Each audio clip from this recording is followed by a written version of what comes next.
Live. Go to Tracey Brown Live. Go to Tracey Brown Live.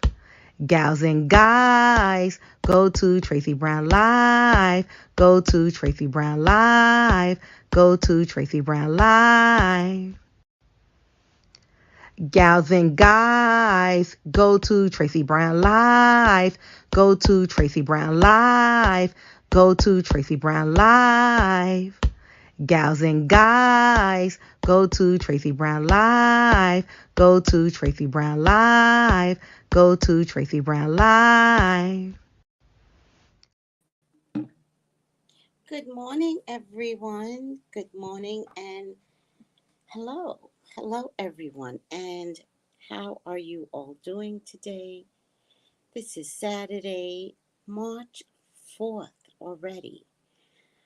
Now, maybe I'm counting the days too fast. I don't know. But seems like March is going to run through us. But that's just me. Don't follow my lead. I'm just shocked that March 4th is a number today. How is everyone doing? Thank you for joining Conversations with God. I hope you all are getting something out of it. I know that I've gotten many comments to say that you all are enjoying the series, and I just really want to say thank you to everyone who who listens in either live or listens in later. And I want to thank all those people that are listening and getting something out of it. These book clubs on Saturday is to promote structural changes and the core beliefs that have been embedded inside of us that maybe needs to be looked at differently, right? Not to take something from you, but to kind of look at the things in our lives from a different angle, right? Like, how do you know who you are if you've never visited another country? How do you know? How do you know who you are if you don't know how other people live? Ever thought about that? I came from a town in Staten Island, New York, and I knew people that hadn't left Staten Island in 20, 25 years. And that's when I was younger. And they were young themselves. They were like in their 50s. I haven't been to Staten Island, left Staten Island in 25 years. And I'm like, why? Why haven't you? Like, you haven't seen New York City, which when you get on the ferry, the next stop is New York City. You haven't seen New York City in 25 years. So much has changed in that time. They've built it up. It's so beautiful. There are restaurants that you could be trying over there because New York City is such a multicultural place that the foodery is a whole thing in New York City. It's just a whole thing. And for someone to say, I have not been just across the water in 25 years is mortifying. And I remember thinking that when I was a kid. I remember thinking, when I say a kid, I could have been like 30. I remember thinking, shame on you. Shame on you to even brag. I've not been in New York City, off the island. Like, no, no, no. Then you're living a stagnant life with a core belief system that you actually could be stuck in a vortex. So, congratulations to anyone that wants to move beyond that. And I think that is what Saturday's book club provides. It's a restructuring of your spirituality so that you can get out of your way and into something more beautiful and calm and peaceful, and to organize your thoughts so that you're not reactive anymore, because this is a training ground, right? The book club is a training ground for a better inner body of you, a better inner mind of you, a better inner soul of you, right? And that's the gift that I hope that you all see I am providing. That's what I want. And for those of you that are new to me, welcome. Welcome. Again, my hope is that if you listen to me once, or if you come back every single Saturday, today's the day we break the cycle. How's that? Wouldn't that be nice to break a cycle? And trust me, I'm in my own version of breaking cycles, right? Breaking generational curses. I'm doing my own thing, right? But I don't want to have the secret to that and come out clean. And I never want to get before God and God say, but you could have shared it. You could have shared it. You could have provided more. I don't want God to be disappointed in how I'm operating down here. So I'm doing the best I can. Not that he might not be disappointed anyway. Jesus Christ. It's hard down here. He might be disappointed anyway. Who knows? But the most important thing is not for me to look at that. The most important thing is for me to understand it is my job to change. And if I change, share. You get it? All right. Once again, I'm going to complain about my nails, guys. I cannot keep nails. Somebody told me zinc might have been my problem. So I'm going to invest in some zinc, but I can't take zinc directly. I have to take zinc as a multivitamin. And maybe part of my problem is that I haven't been taking my multivitamins. And I need to fix that. So I'm going to strengthen my nails via multivitamins. All right, let me see who is on today. Hi, Stephen. How are you? Thank you for joining, as always. Thank you for joining. I love to see you on, Stephen. Keep it 600. Hey, hi, keep it 600. How are you? Yeah, I love it. I love it. Hold on a second. Sure these nails. I'm gonna go wash my fingers in a minute. Just give me 1 second. I'm okay, sis. Keep it 600. I'm okay. That's something my sister would say. I'm okay. Sweet Carmel. Hello, sweetie. How are you? And how is everything going? And how's your, if I'm not mistaken, and maybe I could be mistaken, but I don't know if I am. How's your arm doing? Let me know how you're feeling physically. And then, good morning, Miss Tracy says Black Coffee. Oh, what a cute name. I don't know how to pronounce the last one. Oh, Black Coffee, no cream. Oh, that's hilarious. I love that. Now, because we are, let's just see if I can get, nope, not ready. Because we are changing our souls, it also means that we have to be mindful to our bodies. And I came across something on TikTok, and I do want you all to know that uh, drinking water is mandated, but sometimes we drink water and it runs right through us, and it doesn't mean we're feeding our cells, right? And so, first of all, drink more water. Stay away from all sugary drinks, unless you're making a morning smoothie, and most people make a morning smoothie with fresh products. But if you have to buy it, I would say stay away from any sugary drinks. Water is your jam. And That's it. Okay, so, but if you want your, we want, no, we do. We want your cells to drink water too. And in order to do that, we have to give it a mineral. So, take a little tiny bit of salt, put it on the tip of your tongue, suck on it, then drink your water. The mineral from the salt with water will feed water to your cells, and you will begin to feel better, lighter, less sleepy. Now, I would suggest, from what I was told from the video that I saw, that you do this every single time you drink water.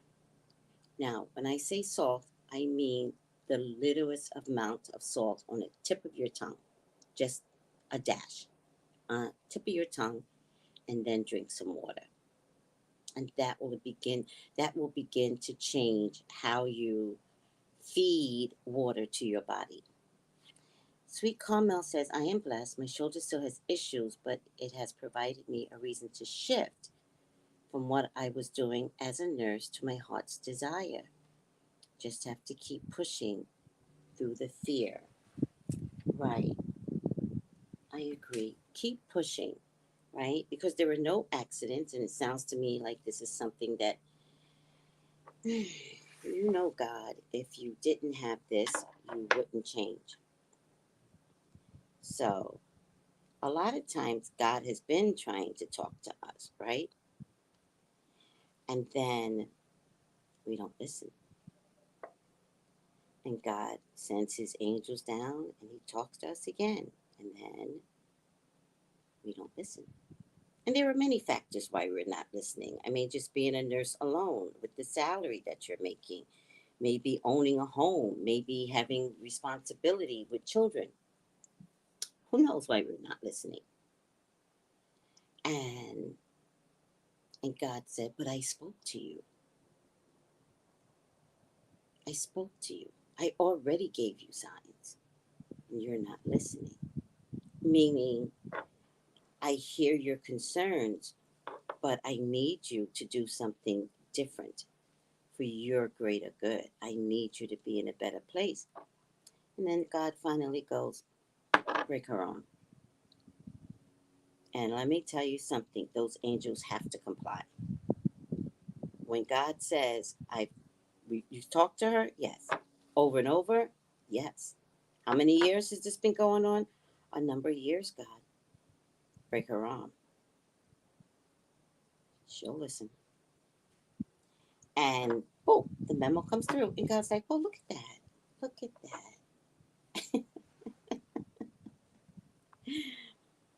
So, didn't we talk about fear in the book? And fear is not the option. Didn't we talk about fear a few chapters back?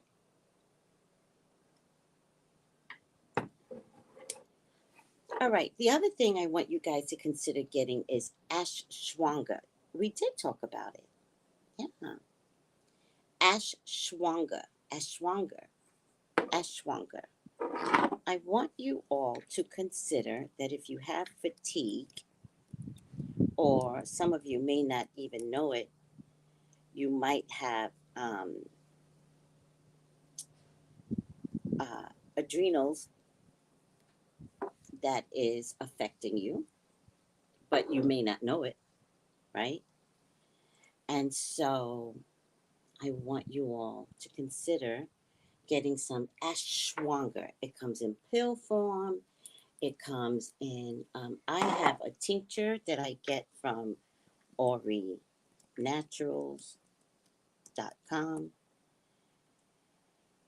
Um, and it helps with your energy level, especially if you have anxiety, um, especially if you have stresses.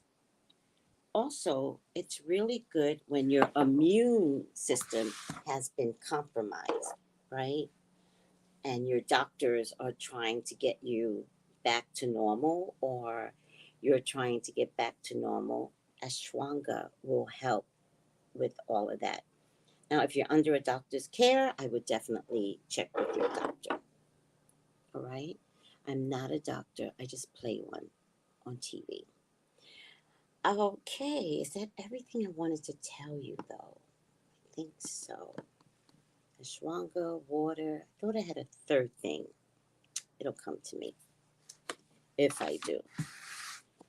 So, once again, I'm starting off asking God for assistance in prayer and asking God to give me the mental capability to understand what I am reading and to push it back out to the public at large. I thank you, God, for allowing me your servitude and your blessings. I love you, God. I love you, Jesus. In your name I pray. Amen, amen, amen. So I'm actually on page 32, and I'm going to read the last part at the bottom. And it starts with the next to the last paragraph. And in the next to the last paragraph is the very last line. For all of life. For all of life. For all of life. Oh, wait. Hold on a second, guys. I always do this. I gotta put my headpiece on. It's just not ready, but I'll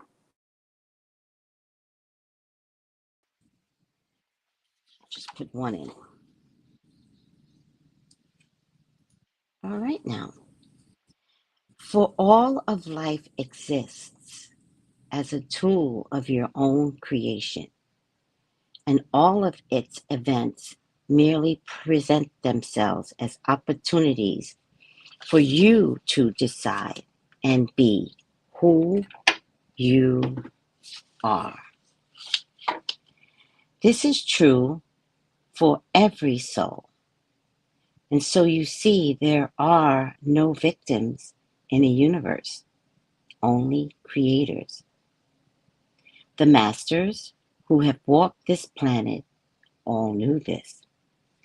That is why, no matter which master you might name, none imagined themselves to be victimized,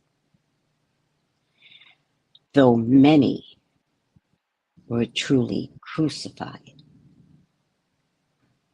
Each soul is a master, though some do not remember their origins or their heritage. Yet each creates the situation and the circumstances for its own highest purpose and its own quickest remembering in each moment called now. Judge not then the karmic path walked by another. Envy not success, nor pity failure. For you know not what is success or failure in the soul's reckoning. Call not a thing calamity nor joyous event until you decide or witness how it is used. For is a death a calamity if it saves the lives of thousands? And is a life a joyous event if it has caused nothing but grief? Yet even this you should not judge, but keep always your own counsel and allow others their own counsel. So let's just stop for a minute and let's talk about, I keep getting this little girl in my head. I don't know why. I keep getting this little blonde girl is in my head. And sometimes when something comes through, it's because it's a reading and I'll discover in the reading, like, that's why I saw the little girl. I do want to tell you that, if I remember correctly, and forgive me if I'm wrong, because I'm not worried about being wrong.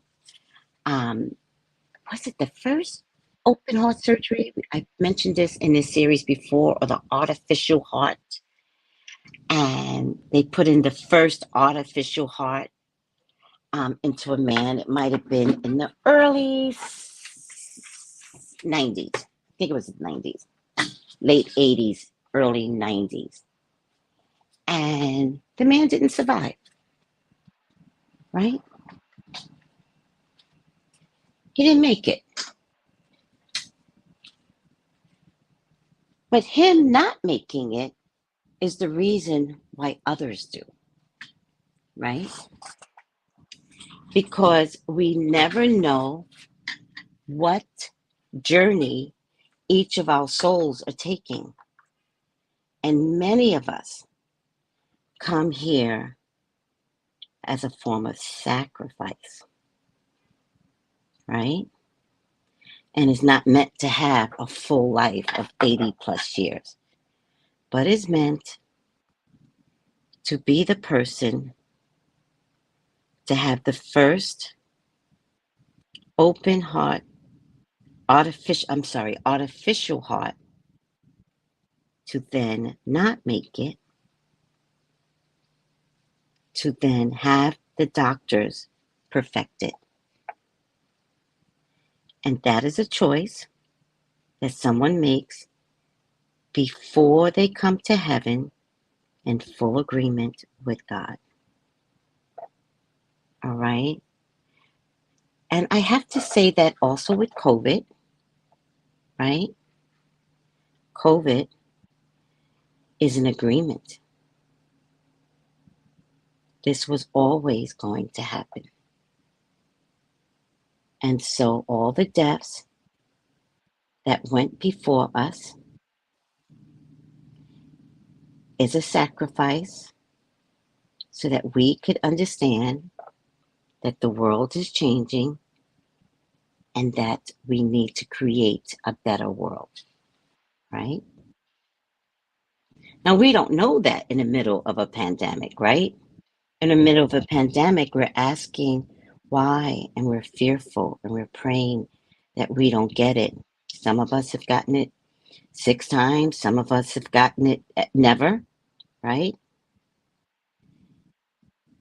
Some of us have lost family members.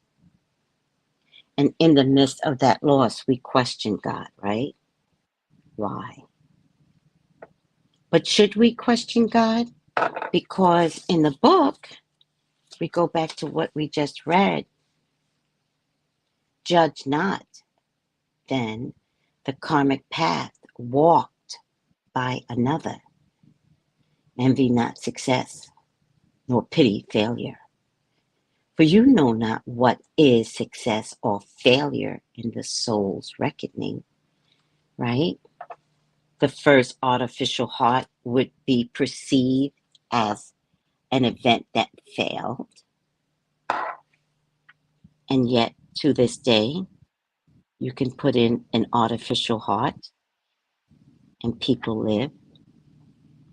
That the first failure, if that's a word that is being chosen to use, was actually the success story for others to live, right?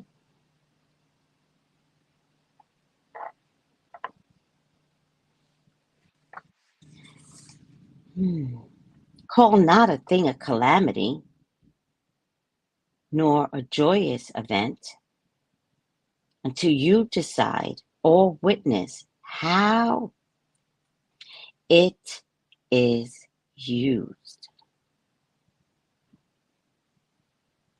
For is death a calamity if it saves the lives of thousands?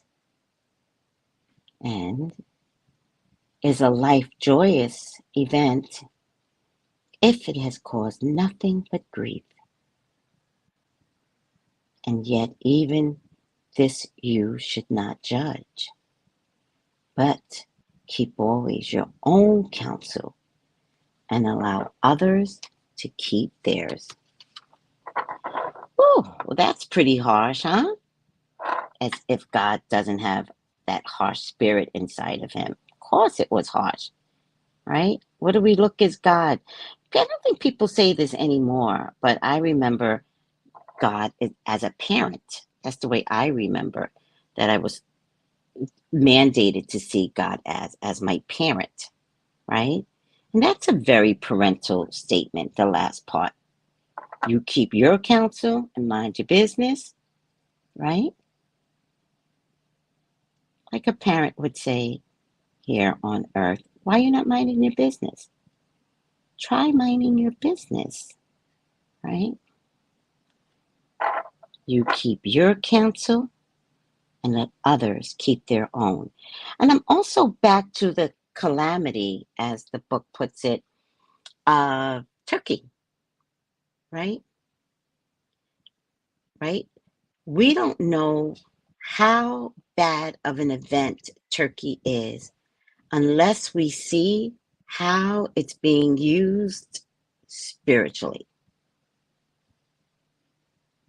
Is there any event that anybody could think of that was so bad, but it changed the world? I don't have anything myself, but does anybody else? An event that was so bad, but it changed the world? Well, I hate to talk in terms of medicine, but polio was a bad event until that particular vaccine came through. And now we have no polio. So that's a good example.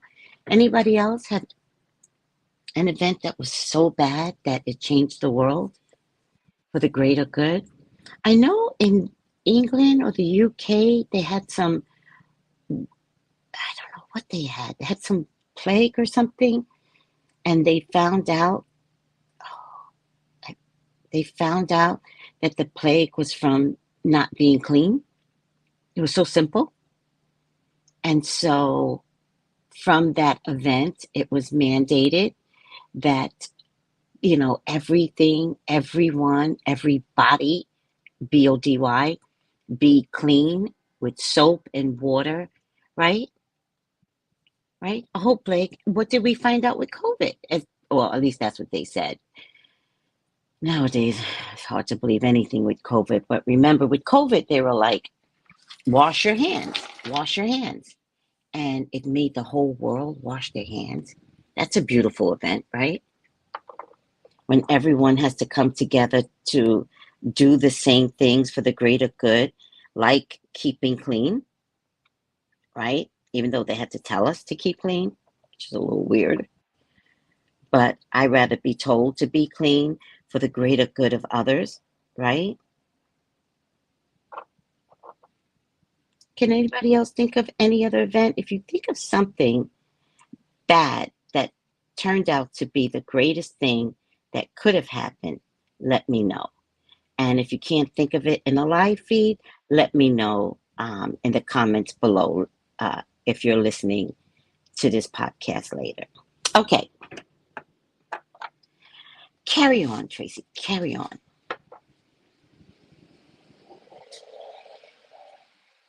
This does not mean ignore a call for help, nor the urging of your own soul to work toward the change of some circumstances or condition. It does mean avoiding labels and judgment while you do whatever you do. For each circumstance is a gift, and in each experience is a hidden treasure. There once was a soul who knew itself to be the light. This new soul, and so anxious for experience. Hold on.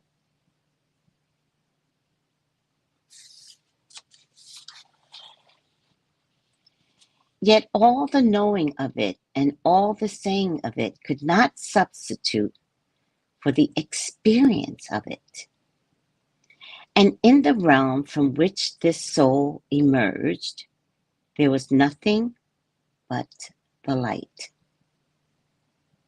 Every soul was grand, Every soul was magnificent, and every soul shone with the brilliance of my awesome light. And so the little soul in question was as a candle in the sun, in the midst of the grandest light of which it was a part.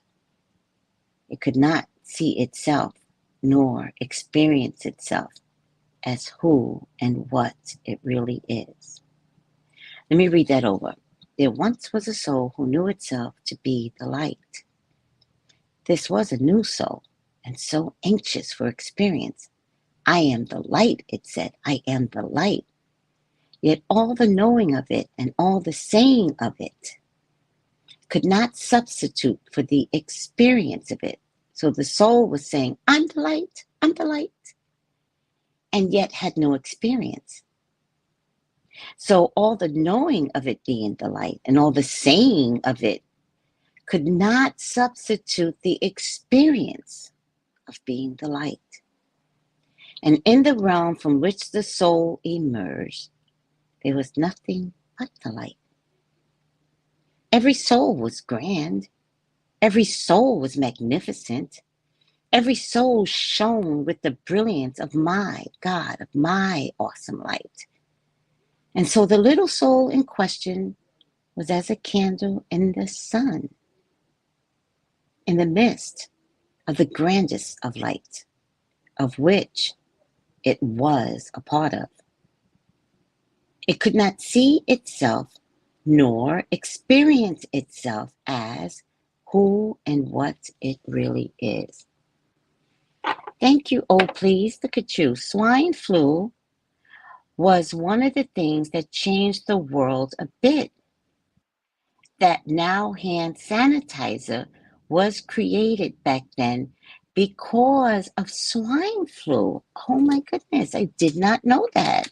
Thank you, oh please 101. Thank you, I really appreciate that. Now it came to pass that this soul yearned and yearned to know itself.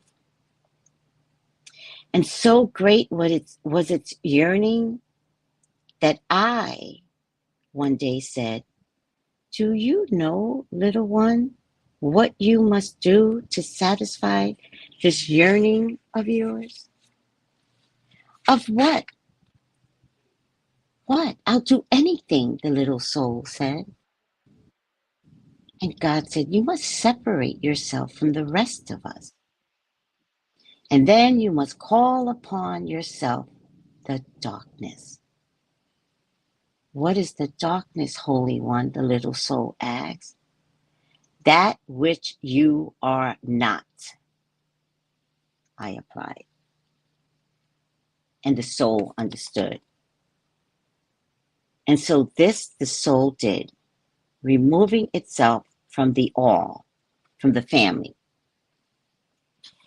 Yea, going even unto another realm.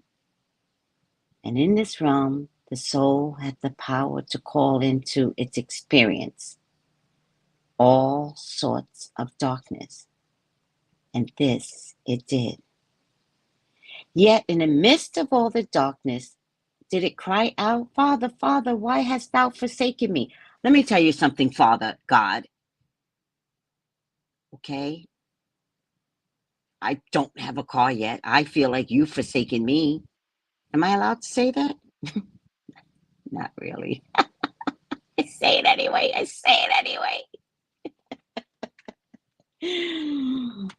Shoot, you try being in a Caribbean with this hot sun with no car. That you want darkness? That's darkness. All right, get over yourself, Tracy. Yet in the midst of the darkness did it cry out, Father, Father, why hast thou forsaken me?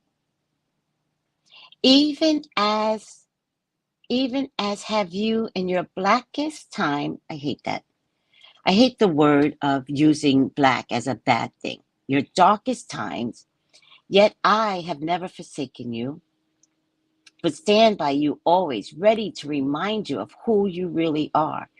Ready, always ready to call you home.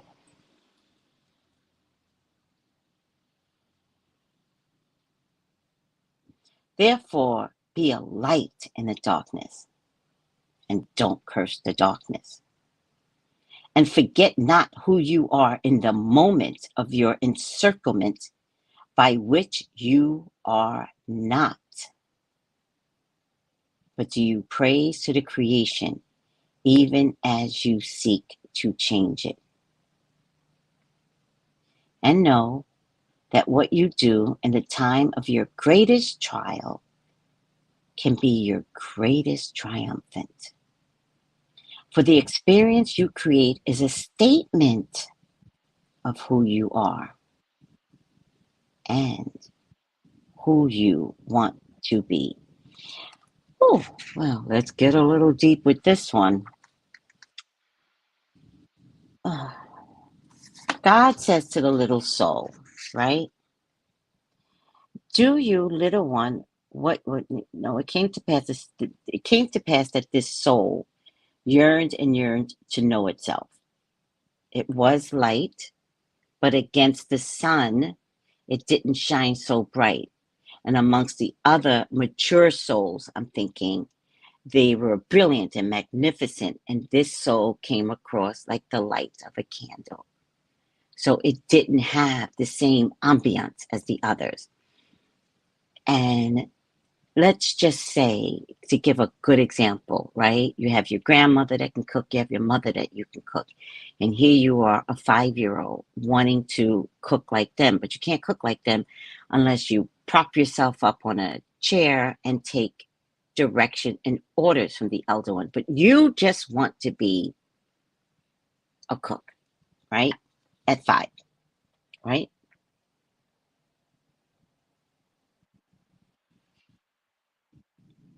Now it came to pass that this soul yearned and yearned to know itself. And so great was its yearning that one day God said, do you know, little one, what you must do to satisfy this yearning of yours? Do you know what you must do? So let's take it from cooking and let's put it in the metaphysical world, because I think I can explain it better in a metaphysical world, just to get to the adults here. And the world is changing with all this metaphysical, spiritual stuff, right? And it's coming to the point where everybody wants to be some essence in a metaphysical world. And that's all they could do is think and dream. I want to do a podcast. I want to do tarot cards. I want to do Reiki. I want to do candles, magic. And, everybody else is doing it. Why can't I? Right? And God will say to you, do you know what it takes? Do you know what it will take to satisfy this yearning of yours? Right? Of what, God? What? I'll do anything, said the little soul. But the little soul is the little soul inside of your big body that wants to do something different, right? So you are now the little soul.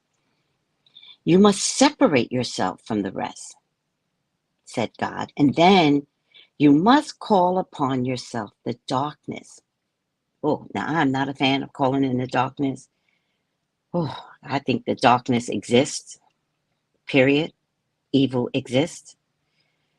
But it's kind of like you want to do something different. You don't go after it, maybe because of fear.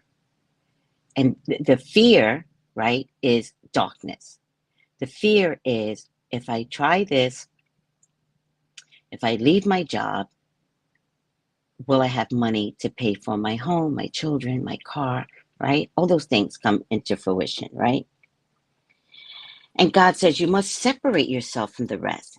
And then you must call upon yourself the darkness. What is the darkness, O Holy One, says the little soul? That which you are not. Right? So, if you're working and you could easily buy food and easily pay your rent and easily buy an expensive car, right? Not that those things don't come with some stresses and stuff, but you still have those things. And the darkness would mean maybe giving up your fancy car and buying something cheaper and smaller. Maybe giving up your home and relocating to another country, right? That's darkness.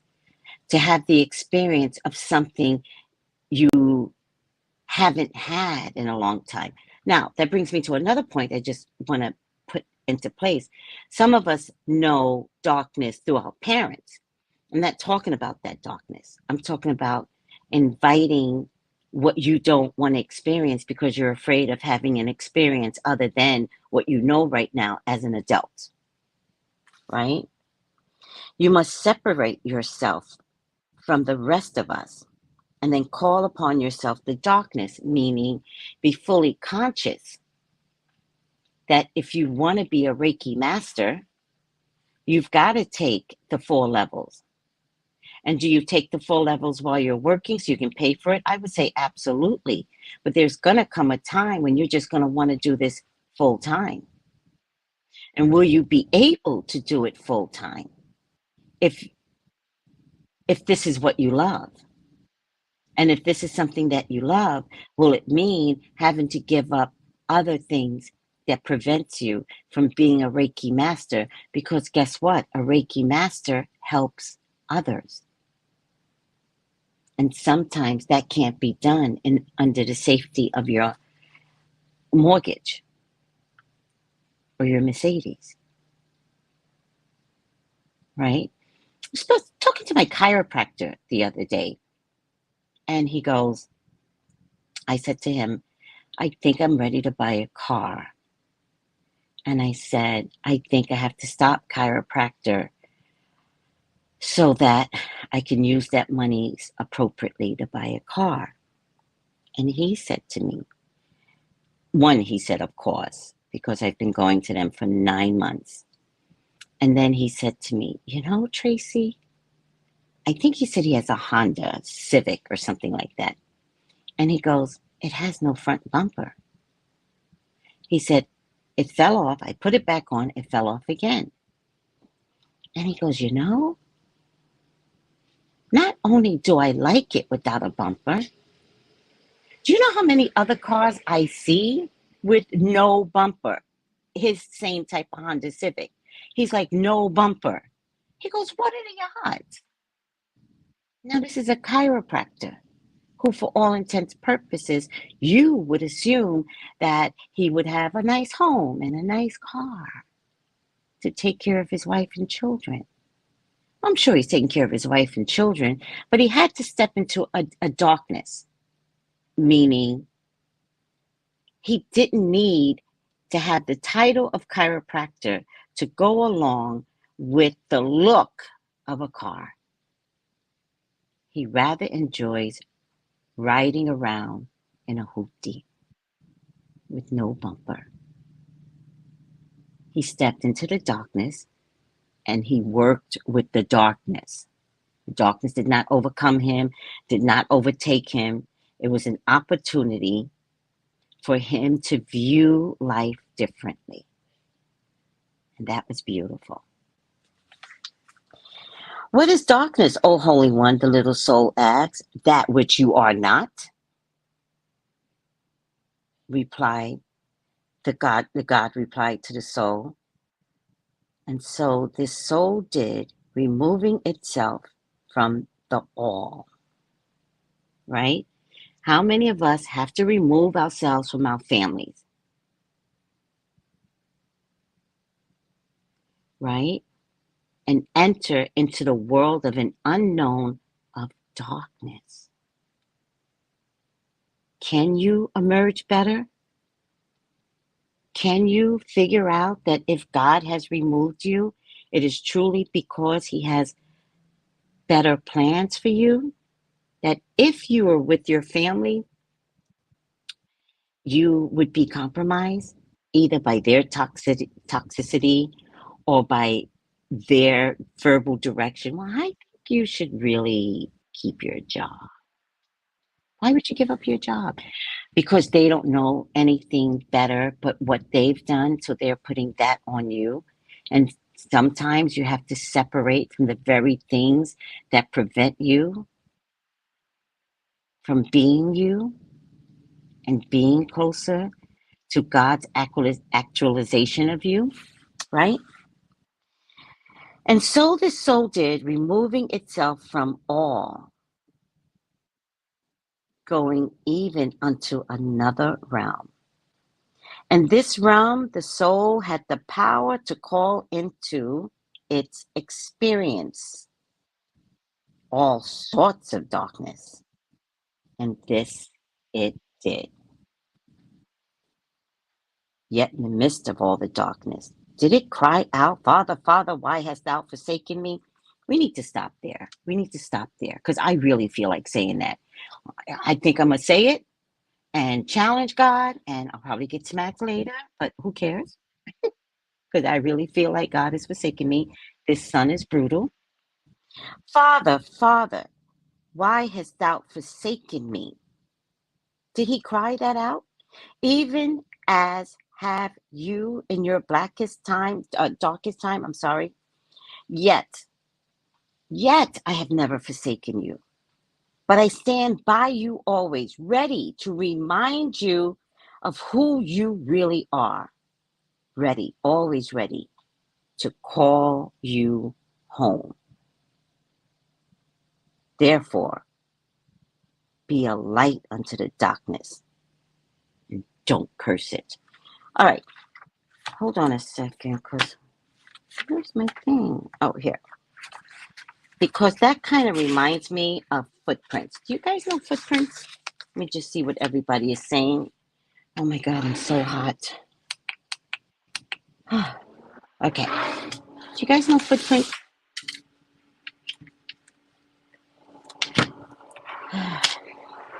Hold on. I get it. I can kind of see who I am. And I hear people tell me, but I don't really see it. I feel I won't truly get me until I just step out and step into it. Yeah, that's a good point, Sweet Carmel. I mean, you ever have people say to you, my God, you're so nice. You're so nice. And inside you think, I'm really not. Because you know inside you're mad at the world, right? And you're like, fuck everybody, right? You just don't say it out loud, right? And you're like, oh, everybody's so mean and I'm so mad. But you say that inside. You don't say that outside, right? What you present outside is your nice side. But people see that. They see your nice side. And yet you know that there's another side of you.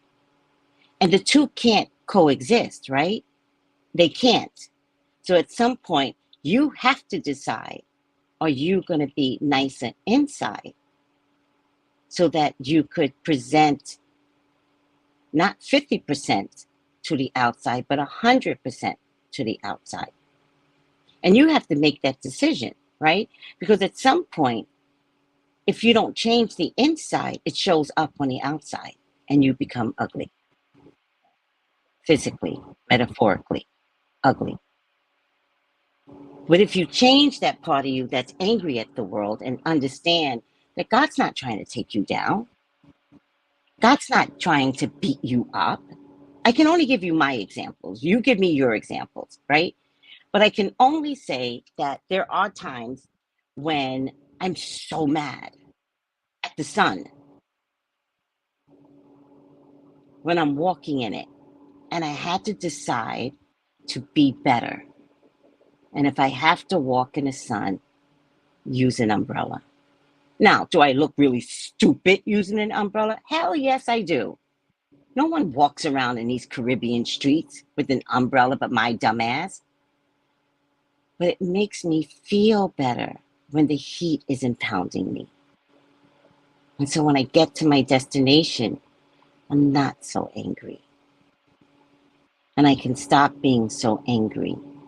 And so what I present to people isn't only the part where I'm like, hi, good morning. The nice part, I'm releasing a lot of the anger because I've taken steps to make sure that my inner core is also nice too. So now when I say, hi, good morning, it's not 50-50. It's now 75-25. And the only reason why I say 25 is because I really love being sarcastic and I won't give it up, God. I won't give up sarcasm. I need it. All right.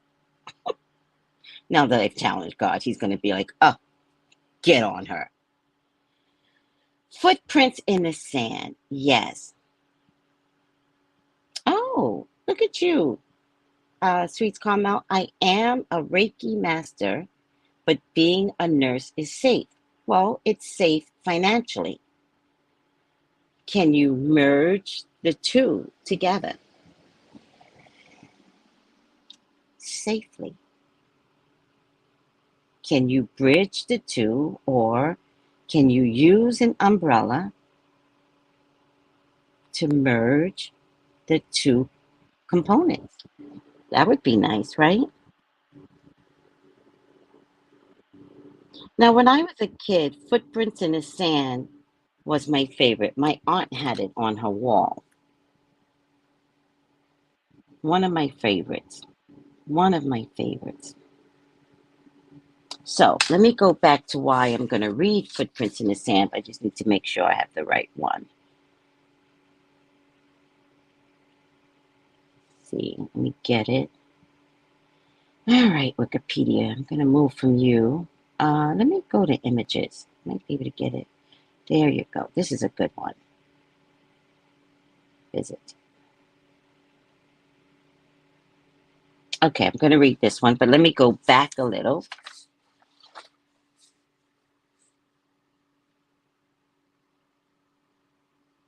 And this soul did, removing itself from the all,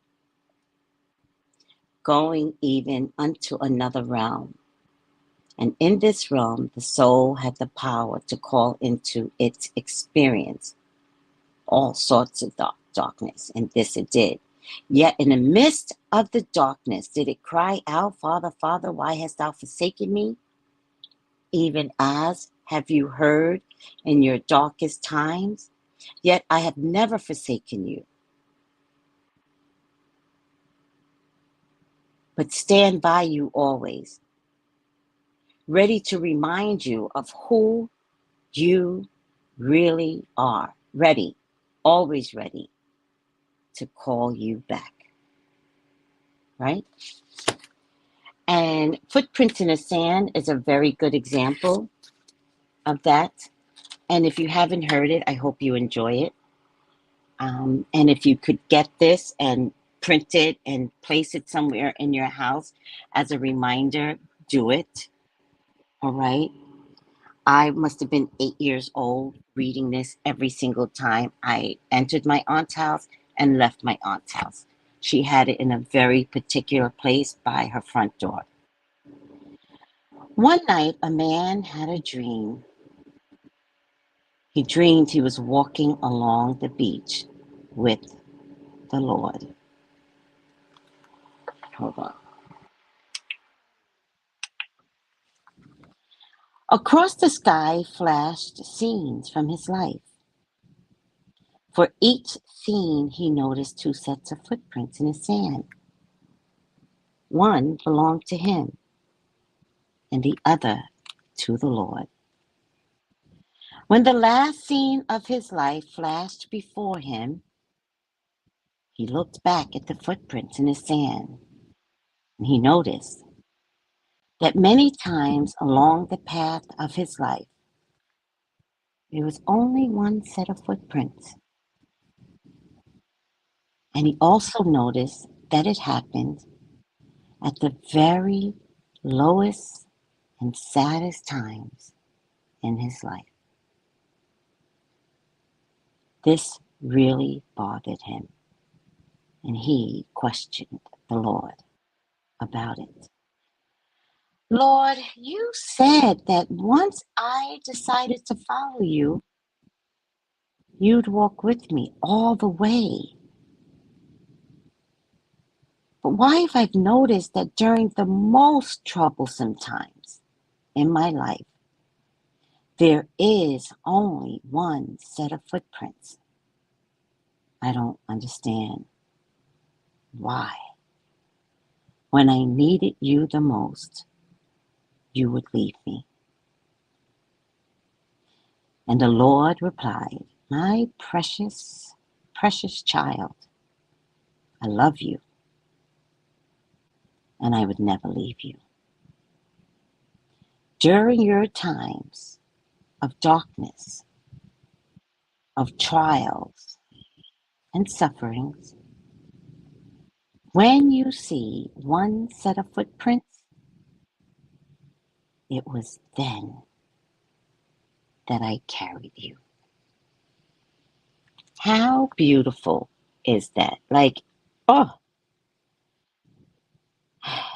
that is so beautiful. My God, why have you forsaken me? Did I? Really?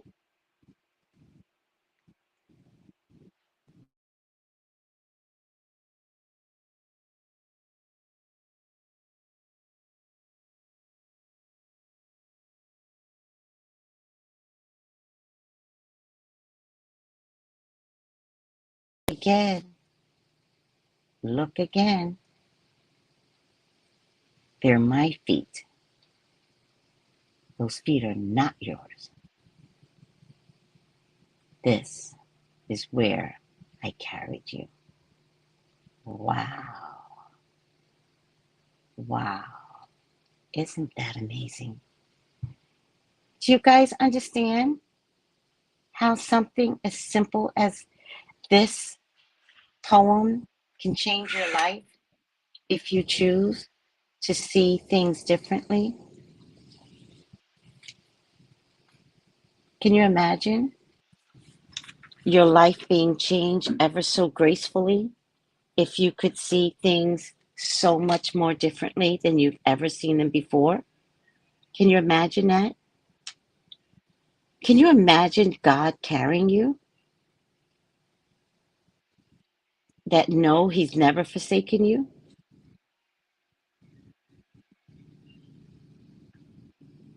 Can you imagine if you read,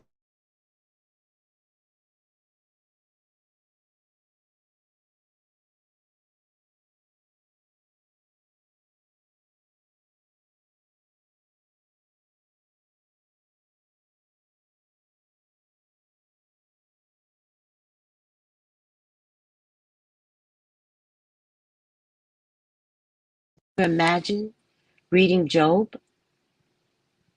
If anybody's ever read Job and understanding that Job would have said,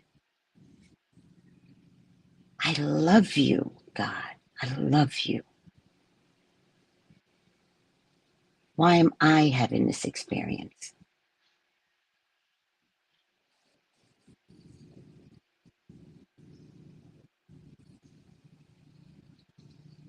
Right?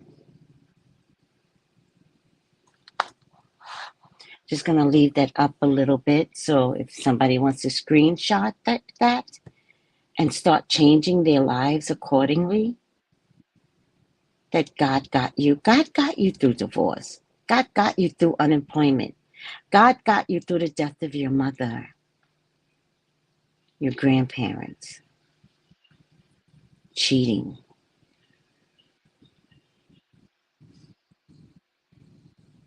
He's carrying you.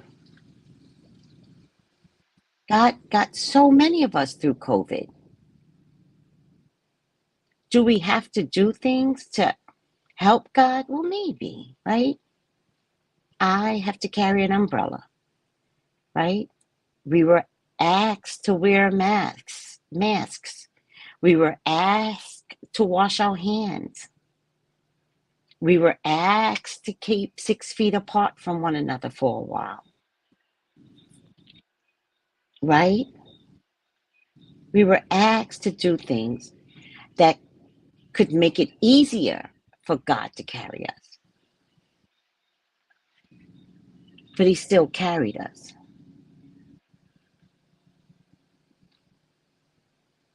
Yes, that's what I've been doing with my massage therapy. The problem comes when I start to have visions and have problems keeping them to myself. Patients love it, but work doesn't. I'll be careful with mixing all of that. Sweet caramel. I'm not a fan of your massage therapy and mixing your visions with your massage therapy, unless, Sweet caramel, you put that in the plan of your business.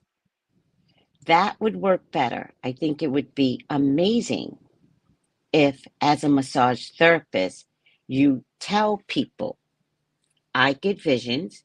This is part of my spiritual work. As I'm massaging, I will get the visions, and I will tell you what the visions are. And that might be an amazing business. Oh, Sonia, Sanji, thank you so much. Thank you. Tracy, I just realized he was carried and wasn't alone. Did you just realize that? How powerful is the message? And to know you were never alone. Oh, Sanji, you have no idea how that brings me to tears, because all I ever want is enlightenment from the listeners.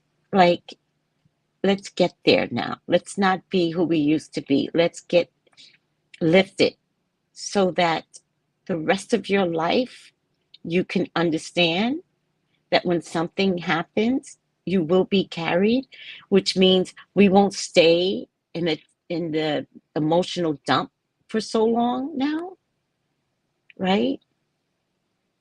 And how important is that, knowing that God got you?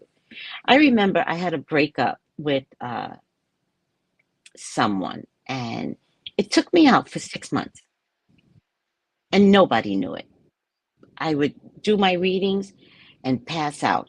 I would do my readings and I would be in bed by 6 o'clock, literally in bed. And I would stay in bed through the night, right?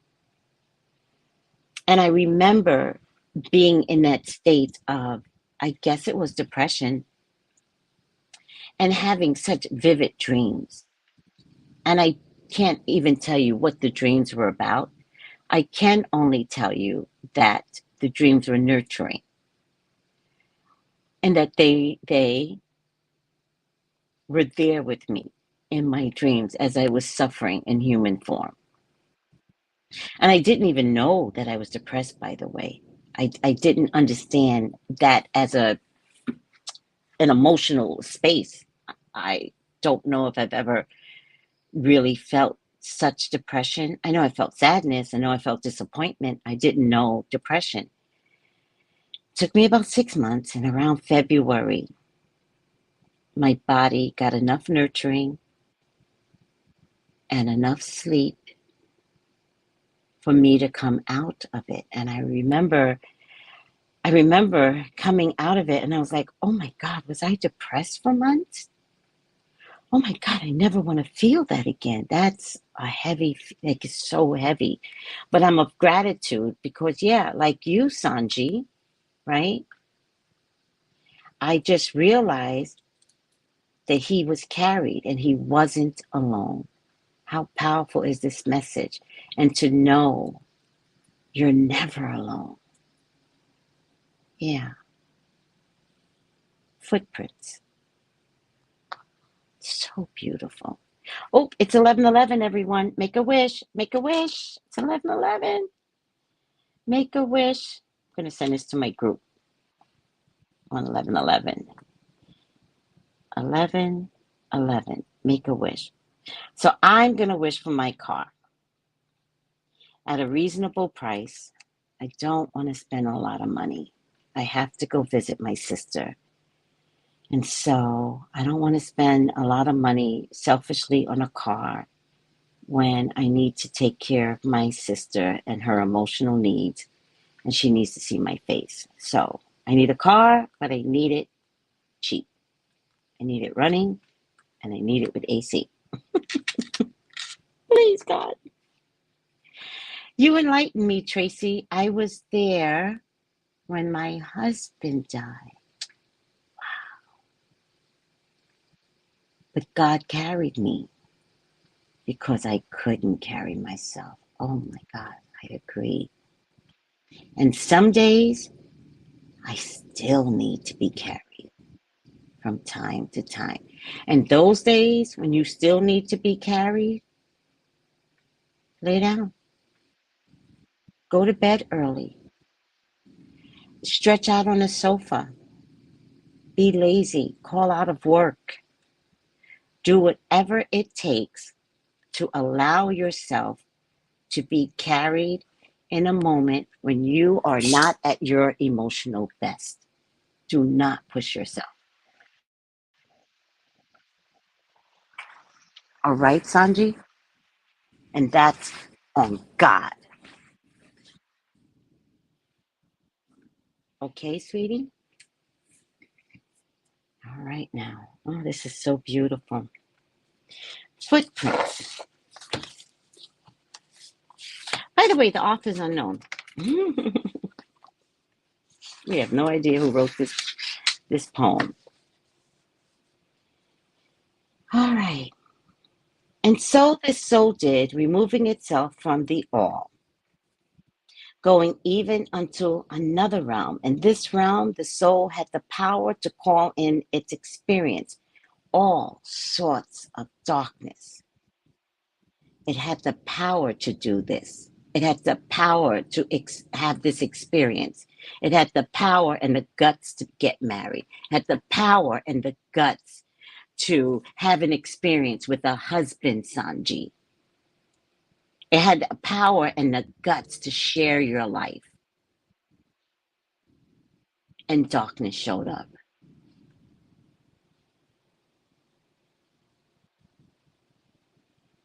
But experience also shows up. Yet in the midst of the darkness, did it cry out, Father, Father, why hast thou forsaken me? Of course you did that. That's not against God. That's the human going, I'm so loyal to you. Don't you know me? I'm Tracy. I'm Sanji. Don't you know me? I'm Sweets Caramel Smiles. Don't you know me? Why? For God to say, even as you are in your darkest times, I have never forsaken you, but stand by you always, ready to remind you of who you really are. Ready, always ready to call you back. Oh, therefore, be a light unto the darkness and curse it not. And forget not who you are in the moment of your encirclement, by which you are not. But do you praise to the creation even as you seek to change it? And know that what you do in the time of your greatest trial can be your greatest triumphant.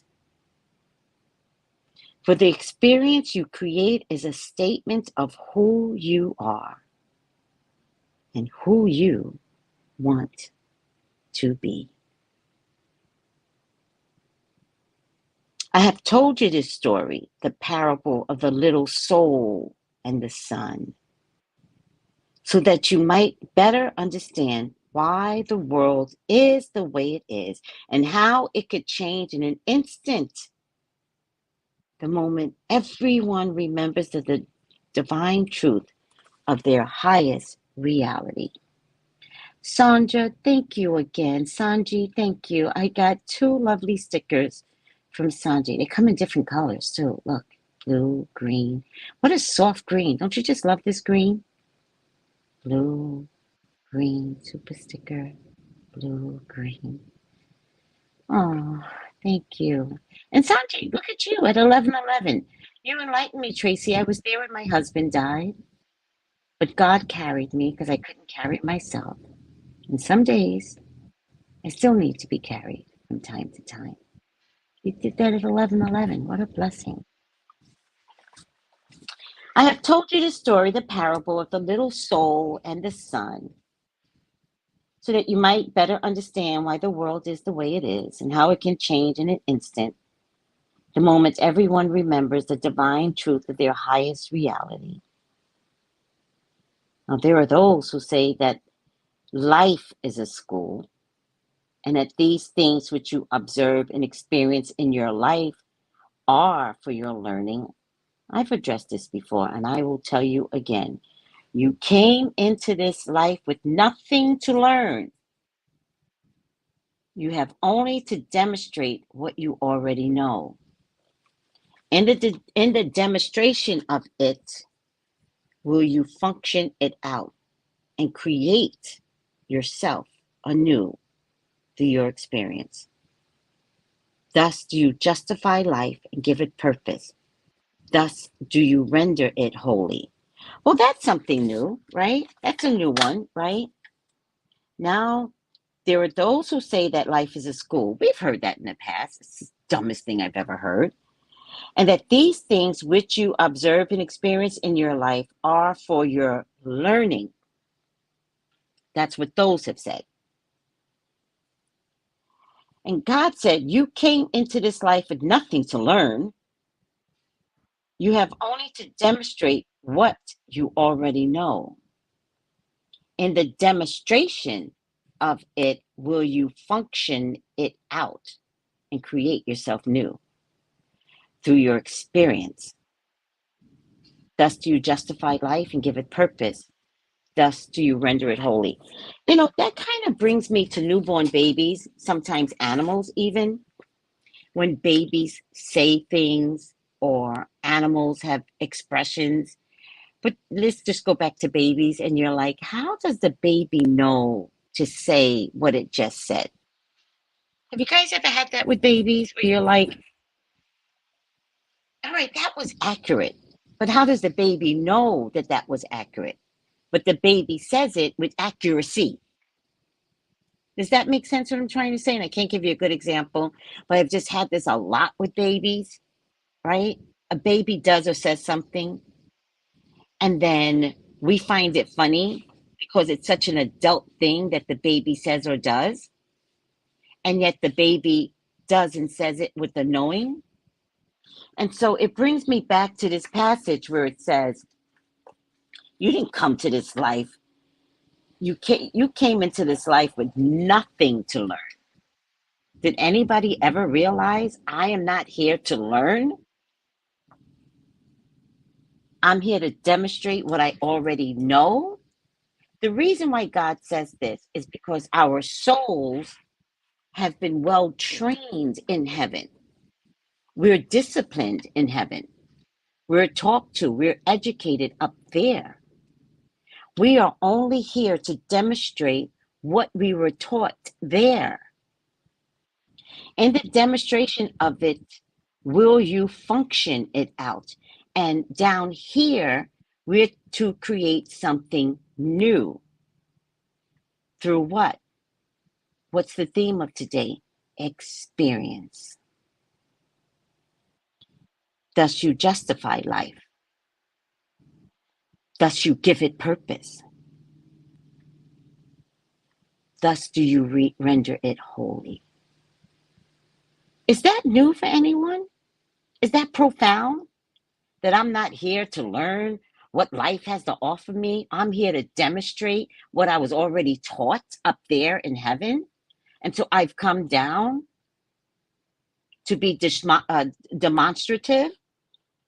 I come down because I already have all that I need. And don't you see that in babies? Do we take this away from babies? Because don't you see that they come down and say things, and it's like, how do they know? How do they know to act a certain way? How do they know to say certain things? If that's not something that's already put inside of them before they got here, they just needed the experience of learning words to then form, to then say something profound. Don't you get it? Can you see it now? Can you see? I'm not here to learn a damn thing. I'm here to demonstrate who I am supposed to be here in giving unto others. Now, don't get it twisted. You can learn about botany. You can learn about, being an accountant. You can learn, like, that's not the education. That's not God. God is saying everything in your soul you already have. All you need to do is have the experience. And so any education, literal education you get, is to be combined with what your soul already knows what it came down to do and provide. And that's to have an experience. And that experience is coupled with darkness. And what do you do when you're in your darkest moment? Because God is there to carry you so that you can come out of it and have the experience anew.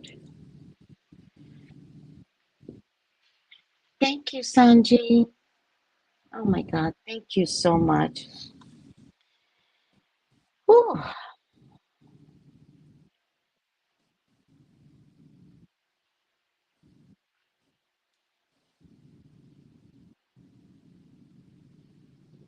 All right. I'm always wondering if I should stop and start new because it's just so hard to find a break in this place. Let me see. Maybe I can. No, it's 2 pages. It's just so more important to through the insight and not read. Clearly, you can't read this damn book. Um, all the bad things happen. Okay, I am gonna stop here. I would rather stop and start again next week and have all the time available because this seems to be a new part of the story here. So I'm just going to mark it off with my marker, and we're going to start on page 35. So now there are those who say that life is a school and that these things which you observe and experience in your life are for your learning. I have addressed this before, and I tell you again, you came into this life with nothing to learn. You only have to demonstrate what you already know. And the demonstration of it, will you function it out, create yourself anew through your experience. Thus do you justify life and give it purpose. Thus do you render it holy.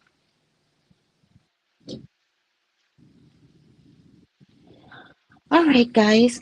You can see it when you sit and watch the little ones before adults wipe it out.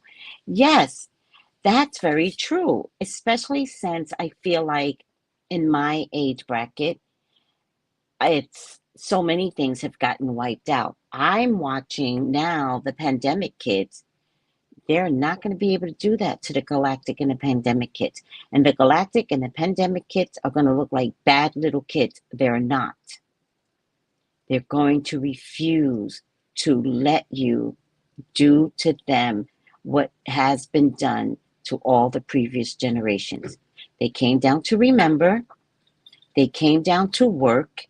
They came down to do. They came down to change. They came down to have an experience and not the experience that the previous generations have had. They came down to have their own experience of change. Now, these little pandemic and galactic kids are coming to do work, and it starts with being verbal, because the first people they have to work on is who? Their parents. So when the pandemic kids wind up in school, you're going to want to be a fly on the wall, because it's going to take a special group of teachers. And remember, who are the group of teachers that's going to be handling the pandemic kids? It's going to be all the kids graduating from college right now, right? All those kids that's only known a black president for 8 years of their junior and high school, right? And now they're in college, and now they're graduating.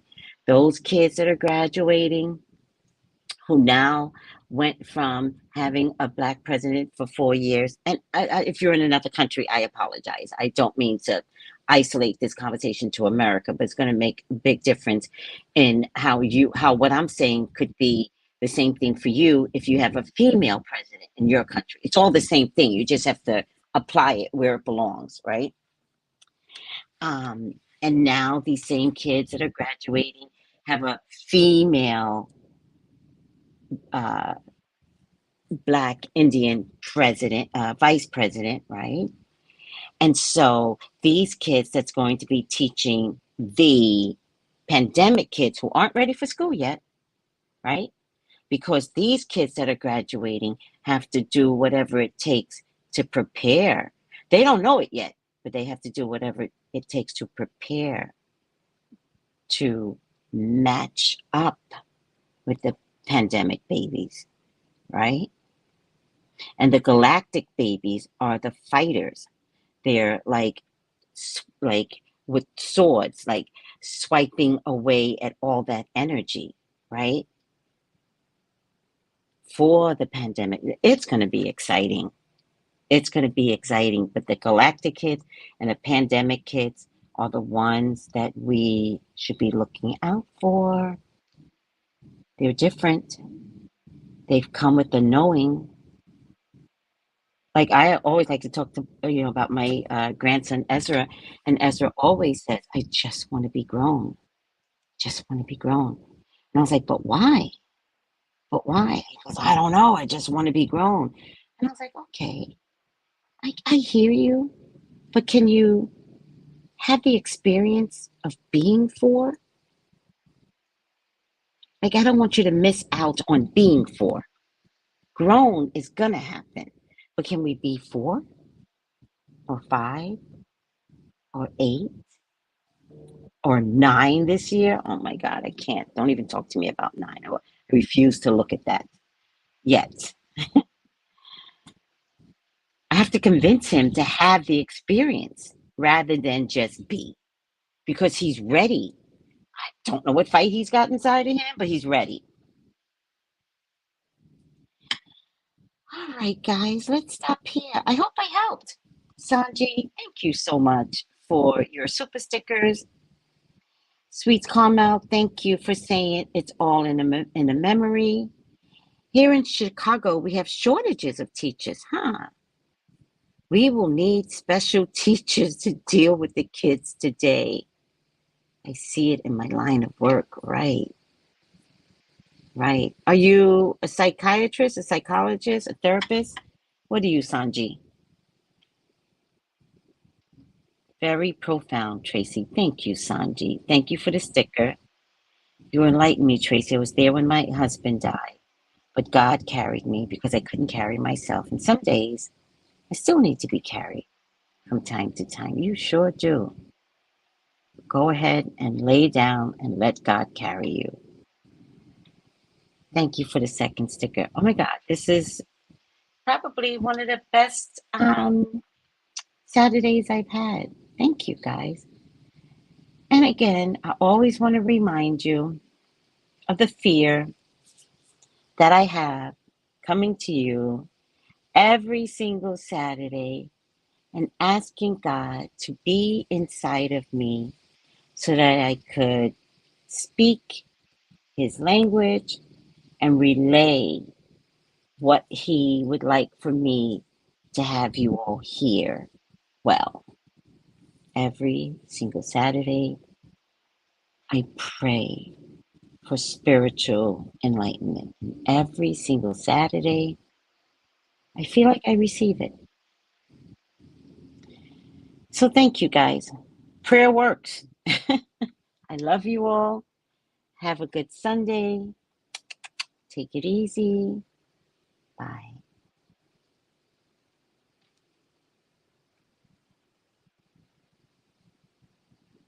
Oh, wait. Call me for your own personal reading. 213-458-7408.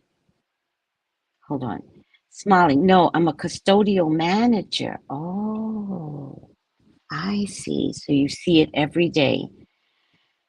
Oh, child. I believe it. I believe what you see. And I think it's interesting that you are seeing what you need to see, because even that serves a purpose. So I'm wondering, and we'll figure this out later because only time will allow us to understand, but I'm curious as to your observation. What is that going to mean for you later?